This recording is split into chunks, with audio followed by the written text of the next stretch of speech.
ಭಾರತದ ಪ್ರಜಾಪ್ರಭುತ್ವದ ಇತಿಹಾಸದಲ್ಲೇ ಇಂದು ಸುವರ್ಣಾಕ್ಷರಗಳಲ್ಲಿ ಬರೆದಿಡುವಂತಹ ಹೆಮ್ಮೆಯ ದಿನ. ದೇಶವನ್ನ ಸುದೀರ್ಘ ಕಾಲ ಸತತವಾಗಿ ಮುನ್ನಡೆಸಿದ ಜನಪ್ರಿಯ ವಿಶ್ವ ನಾಯಕ, ಭಾರತದ ಹೆಮ್ಮೆಯ ಪ್ರಧಾನಮಂತ್ರಿ ನರೇಂದ್ರ ಮೋದಿ ಅವರು ದೇಶದ ಅತ್ಯಂತ ಸುದೀರ್ಘಾವಧಿಯ ಚುನಾಯಿತ ಪ್ರಧಾನಿಯಾಗಿ ಐತಿಹಾಸಿಕ ಮೈಲುಗಲ್ಲು ಸಾಧಿಸಿದ್ದಾರೆ. ಈ ಅಭೂತಪೂರ್ವ ಐತಿಹಾಸಿಕ ಸಂದರ್ಭದಲ್ಲಿ ಗುಬ್ಬಿ ಮಂಡಲ ಬಿಜೆಪಿ ಅಧ್ಯಕ್ಷರಾದ ಬಲರಾಮಣ್ಣರವರ ನೇತೃತ್ವದಲ್ಲಿ ಪಟ್ಟಣದ ಪ್ರಸಿದ್ಧ ಪಂಚಮುಖಿ ಆಂಜನೇಯ ಸ್ವಾಮಿ ದೇವಾಲಯದಲ್ಲಿ ಪ್ರಧಾನಿ ಮೋದಿ ಅವರ ಹೆಸರಿನಲ್ಲಿ ವಿಶೇಷ ಪೂಜೆ ಹಾಗೂ ಪ್ರಾರ್ಥನೆ ಸಲ್ಲಿಸಲಾಯಿತು. ಭಗವಂತನು ಪ್ರಧಾನಿಯವರಿಗೆ ಉತ್ತಮ ಆರೋಗ್ಯ, ದೀರ್ಘಾಯುಷ್ಯ ಹಾಗೂ ಇನ್ನಷ್ಟು ಯಶಸ್ಸನ್ನು ನೀಡಲಿ ಎಂದು ಈ ಸಂದರ್ಭದಲ್ಲಿ ಪ್ರಾರ್ಥಿಸಲಾಯಿತು.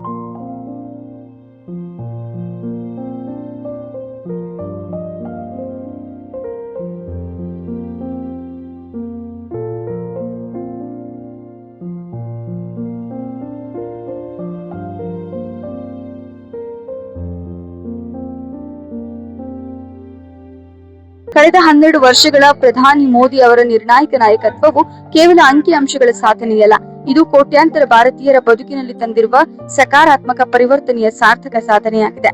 ಸಂಕಲ್ಪದಿಂದ ಸಿದ್ಧಿಯೆಡೆಗೆ ಎನ್ನುವ ಧ್ಯೇಯದೊಂದಿಗೆ ರಾಷ್ಟ್ರವನ್ನು ಮುನ್ನಡೆಸುತ್ತಿರುವ ಮೋದಿ ಅವರ ಆಡಳಿತ ಅವಧಿ ಬಲಿಷ್ಠ ಆರ್ಥಿಕತೆಯ ತಳಮಟ್ಟದ ಬಡವರ ಕಲ್ಯಾಣ, ಮೂಲ ಸೌಕರ್ಯ ಕ್ರಾಂತಿ ಹಾಗೂ ಜಾಗತಿಕ ಮಟ್ಟದಲ್ಲಿ ಭಾರತಕ್ಕೆ ಅಭೂತಪೂರ್ವ ಗೌರವವನ್ನು ತಂದುಕೊಟ್ಟಿದೆ. ವರದಿ ಡಿ ಮಂಜುನಾಥ್, ಗುಬ್ಬಿ.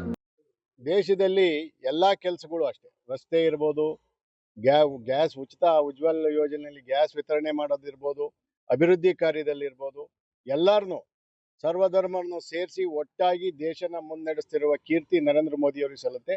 ಆ ಪ್ರಯುಕ್ತ ಇವತ್ತು ನಮ್ಮ ಗುಬ್ಬಿ ಮಂಡಲದ ವತಿಯಿಂದ ಅವರಿಗೆ ದೇವ್ರು ಒಳ್ಳೇದು ಮಾಡಲಿ, ಇನ್ನೂ ಹೆಚ್ಚು ಆಯಸ್ಸು ಆರೋಗ್ಯ ಕೊಡಲಿ, ನಮ್ಮ ದೇಶ ಇನ್ನೂ ನಂಬರ್ 1 ಸ್ಥಾನಕ್ಕೆ ತಗೊಂಡು ಹೋಗೋಕ್ಕೆ ಶಕ್ತಿ ಕೊಡಲಿ.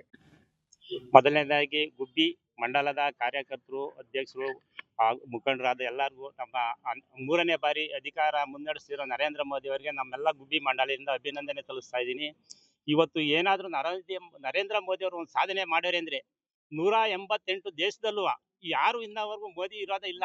ಎಲ್ಲ ಅಷ್ಟು ಪ್ರಾಮಾಣಿಕವಾಗಿ, ಒಂದು ಶಕ್ತಿಯುತವಾಗಿ, ತ್ರಿಮೂರ್ತಿಗಳಲ್ಲಿ ದೇವಾಂದೇವತೆಗಳಲ್ಲಿ ಆಂಜನೇಯ ಹೆಂಗ್ ಹೊರತಾಳ ನೋಡಿ, ಆ ಥರದಲ್ಲಿ ನಮ್ಮ ಮೋದಿಯವರು ಇವತ್ತು 188 ದೇಶಕ್ಕೂ ಮುಂಚೂಣಿಯಲ್ಲಿದ್ದಾರೆ. ಎಲ್ಲಾ ದೇಶದಲ್ಲೂ ಮೋದಿಯಿಂದಲೇ ಹೊರತು ಮೋದಿ ವಿರೋಧ ಯಾರು ಇಲ್ಲ. ಆದ್ರಿಂದ ಮೋದಿಯವರಿಗೆ ಅಭಿನಂದನೆ ಸಲ್ಲಿಸ್ತೀನಿ. ನಮಸ್ಕಾರ.